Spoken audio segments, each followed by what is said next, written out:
Kinsley and I are going to show you 3 techniques you can do to increase your knee mobility. The first technique is going to be a tibial traction or tibial distraction technique. So what you're going to do is you're going to come down below the knee here and just above the ankle. So I've got one of my hands here just below the knee, the other one just above the ankle, and I'm pulling down, just straight down. And at the end, I'm going to externally rotate just a little bit there on the tibia. I can oscillate that. If I want, I can come around to the bottom here and I'm going to grab just above the ankle joint. I'm going to stabilize her just above the knee joint. I'm going to pull down.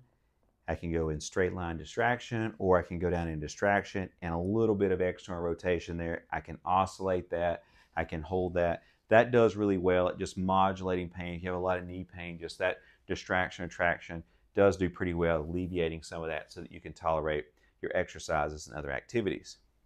The next thing we're going to do is a posterior glide of the tibia. This helps with knee flexion. This is going to look similar to a posterior drawer test. We're checking the PCL. So we're going to flex her knee here, and then we're going to push straight back.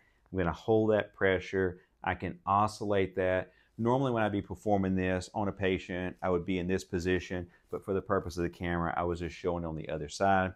You're going to push back with a moderate amount of force, as much as they can tolerate. If it's very painful, of course, you can back off. And I maybe would perform that for, 1 minute, 2 minutes, or longer just to get the desired result.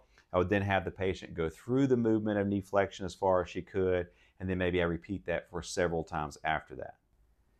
Now we're going to work on improving knee extension. So what we want to do with this is an anterior glide, so a posterior to anterior glide on the tibia. So what you're going to do is bend the patient's knee at about 20 degrees, 25 degrees, something like that.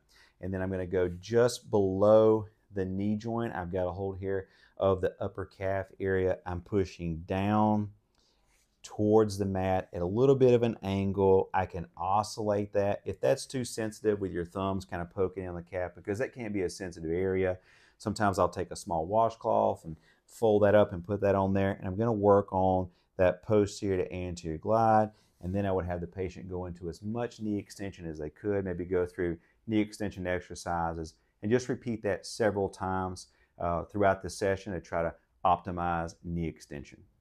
Thank you so much for watching. We hope this video helps improve your knee range of motion.